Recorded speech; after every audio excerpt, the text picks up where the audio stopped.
Billie and I began our lives in the theatre as actors at Queensland Theatre Company. That's when, at the end of 1971, I first saw his work as a most unusual ginger cat in The Wrong Side of the Moon. We went on to work together in half a dozen or so plays for the company, and later I directed two of his plays, Tough and Egg Froth the Frippered. These, along with Springle, form a trilogy of plays for young people that were commissioned from Billie by QTC. His first play, Tough, held a special place in his heart. In June 2012, he was writing on Facebook, and we were Facebook friends, about the terror of opening night, and this time it was for the histrionic. His astonishing performance as Bruscon would be nominated for that year's Helpman Awards. He wrote that he was awake at dawn with cramps in the legs and terror sweats. And his status update that morning, another first night seems just like that, the very first night. Oh, and speaking of firsts, my first play has just been republished. It played all over Queensland and northern New South Wales, and the little income it generated kept me going on my first trip to Europe years ago. We used to chat sometimes on Facebook and laugh over old production photos and time shared. He wrote to me once about Tough again, with a perfectly constructed sentence, I felt, that acknowledged the significance of that play at the time and to him. He said, "Kate, did you know that Diane Cilento directed it at the Royal Court Theatre upstairs, while Samuel Beckett directed his own production of Godot downstairs?"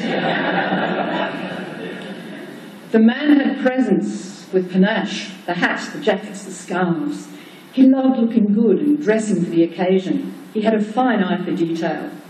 In November 2011, he writes, "This morning I bought my first Armani jacket for $15 at the Wayside Chapel shop. I bought two, life's good."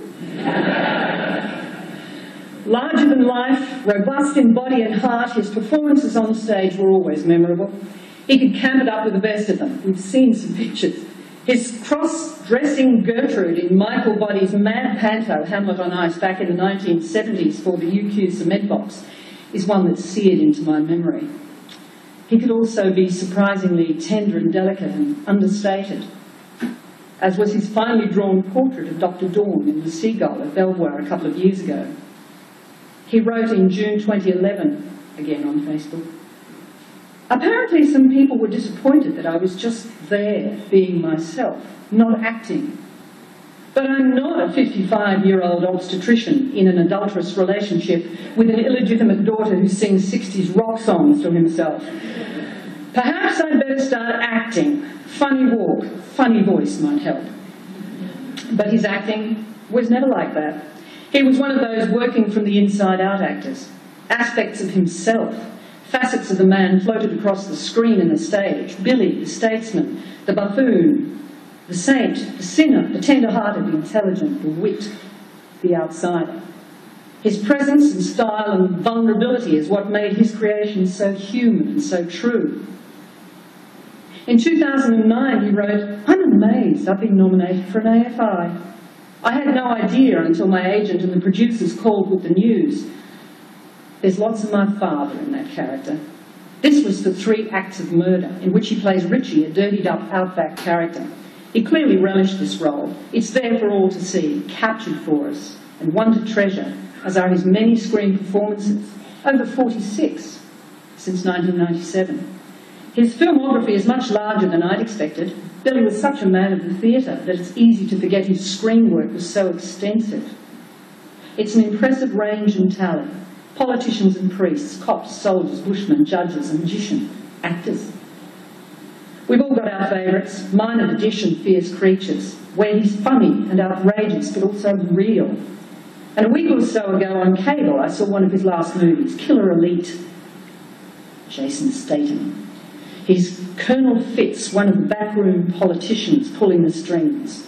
All fruity voice, club tie, a real bad man. But he wrote on the last day of shooting, "I got to drive a ghost grey Aston Martin through scattering leaves on wet asphalt up to an abandoned mansion, and I spoke to a scarred, stiff upper lip. They then checked the gate, took off the tailor-made suit and back into civvies to catch the tram home. Another hard-at-work, middle-aged character man, but I asked makeup to leave the fake scar. Details. His last movie, Singularity, is currently in post-production. He plays a British major during the Indian Raj, and he must have adored his time there because he used Facebook at the time as a diary. His daily updates and photographs are tantalising and so evocative of the inspiration that he was getting from life. He wrote, "To taste food in Shakespeare's time, you should eat authentic Indian food." And any actor wanting to know the bars of an Elizabethan London street, walk at sunset through the market squares of Ochre. Great houses and hovels rub walls, and people throng, parade and pray. The sounds, the smells, the colours of humanity. I found a beautiful devotional prayer. I wish I could share it with you now. He told me once that he aspired to being a journeyman actor, but he was, of course, far more than that by the end. He'd become a master of the craft, a mentor, and a guide for many, especially young artists. He once told a group of my acting students in the 1990s that although he was often unwaged, he was never out of work. He was then reading and studying Persian love poetry. Then this popped up in December 2009. I spent yesterday afternoon with Persian musicians, improvising traditional music and telling tales of Mullah Nasruddin and Sohab and Rustam. Ah, Brizzy, what an unexpected old town.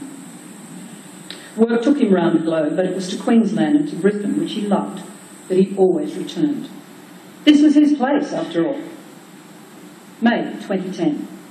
Considering an offer from San Francisco and a return to Italy, but so loving being in the old house in Brisbane's bright winter and the velvet rumble of horses' hooves from Eagle Farm on a frosty morning. Billie loved a good yarn. He was a tale teller, after all. He could keep you entertained for hours, and there are many to tell about this man. We've all got them. He's already missed greatly, for we've lost one of our own. We mourn not only for him, but for the great roles on stage and screen that we thought would come, and for the plays that will never now be written. And finally, this from November 2008. I wish there was an actors or an artists bar in Brisbane. Is there?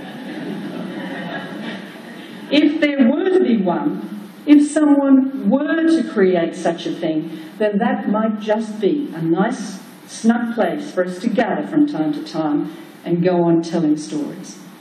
Thank you.